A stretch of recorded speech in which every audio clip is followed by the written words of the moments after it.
The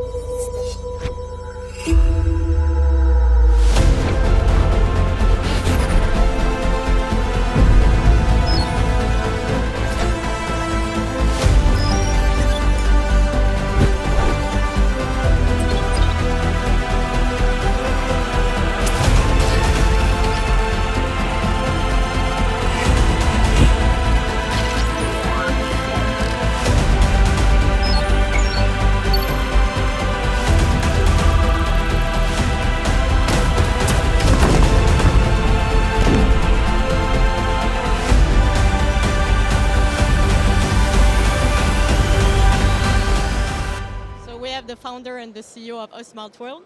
So good afternoon, good morning. I'm not sure what time is it yet. But could you introduce us to A Smart World? What is its mission?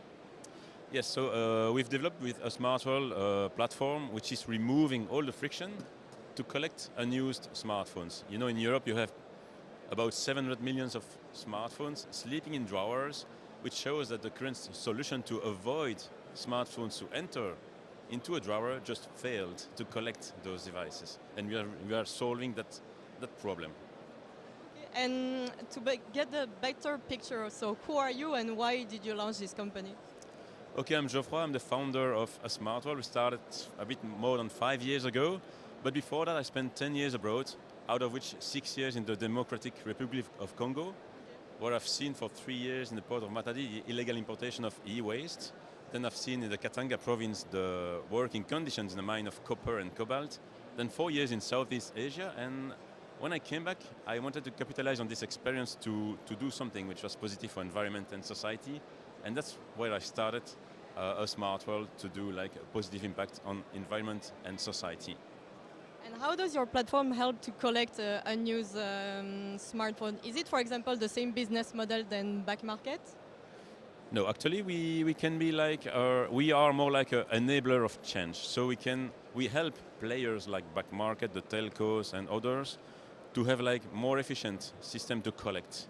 The thing is that it's super important to bring transparency and efficiency to this process, and so that's what we do with our platform. So the thing is that we have a software, people have to download an app on the smartphone to be resold. So it's initially a B2C software, which is solving the main issues, the main friction to collect those devices.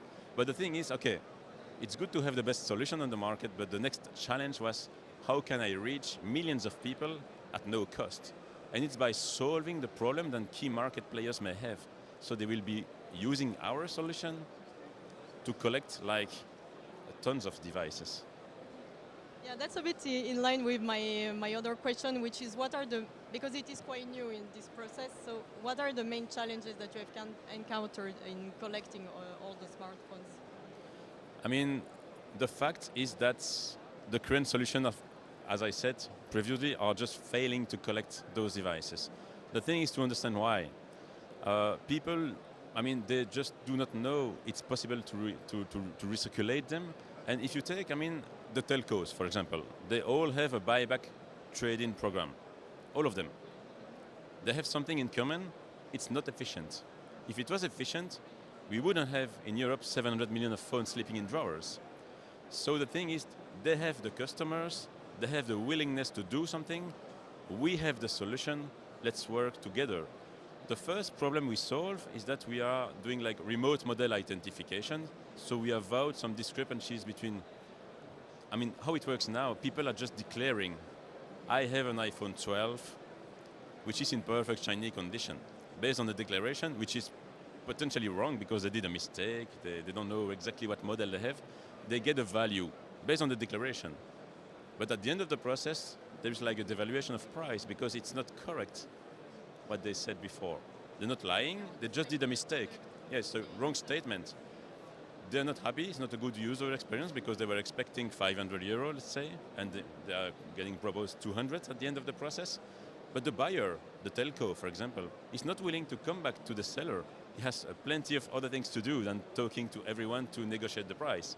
So we are just avoiding all those costs to collect the device by doing like remote model identification. We ensure that all the iCloud and Google accounts are disconnected as well, because it's the main reason why we're not able to recirculate smartphones. So we are really like streamlining the whole process. And talking about cost, do you have some data to share? For example, what is the cost of not collecting and reusing smartphones? I mean, I would say in terms of monetary value, if you keep a smartphone in the drawer, the value would just reduce super fast. So the main target is actually the smartphone you have in your pocket. I just want to avoid it to enter into a drawer. Because when you will replace this phone, in 17% of the case, it will still be functional actually, but you will keep it. I don't want you to keep it. I want you to get like the most value possible you can get from it. And on top of that, if you're not recirculating these devices, you lose the opportunity to make a positive impact on environment and society, because by recirculating a device, you avoid, the production of a new one, which is positive for environment and society. And how do you see this market of reusing smartphone developing in the coming years? So, it's growing fast, but it could be growing even faster. How? By working on the ability to collect smartphones locally. We need to create value. And creating value is by creating jobs, creating positive impacts, etc., etc. And you can only create jobs in this sector by collecting locally.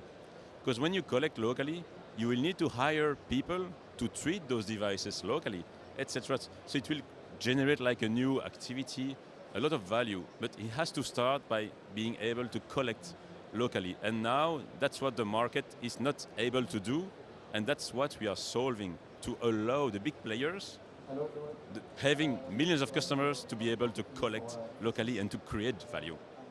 And what are your ambitions with a smart world? Whether it is in terms of market penetrations or even the goal that you want to achieve? Clearly we started in Belgium because I'm Belgian, right? So it's our lab. Now we are aiming to expand into 5 new territories, first in Europe, and then actually, we are solving a global issue. So it would be a lack of ambition not to go global. So I'm really willing to go global, and we are building the solutions to allow the global players to be more efficient. And to do so, are you looking for investors or clients? How do you want to reach this? Yeah, yes, correct. We are aiming to raise our Series A round in the next quarter or so. So to fuel the expansion and to invest in the sales team and software development, which is key, because it's like really the asset-light side of the business, which makes us today very highly scalable. And what is it that you're looking for in a business partner? Sorry? What is it that you're looking for in a business partner? Business partnership, it has to be win-win, right? We are just an enabler of change, as I said, so we are helping our partners to be more efficient. If there is something I know, is that I will not be changing the world by myself. I don't have the network, I don't have the ability to reach those hundreds of millions of people. So let's help those players having those hundreds of millions of people to reach to be more efficient. Well, that was very interesting. Thank you very much, Geoffroy, for this.